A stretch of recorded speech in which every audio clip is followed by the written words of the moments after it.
everyone. My name is Amith and I'm from Jabalpur, Madhya Pradesh. I came here Hyderabad to enroll myself for upskilling program here in JNTU branch of Jspiders.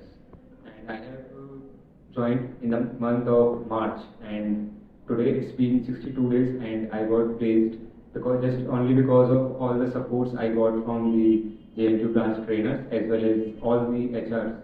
They have groomed me very well for all the interviews like technical interview, communication interview, for presentations, and also for the HR technical talks, all that.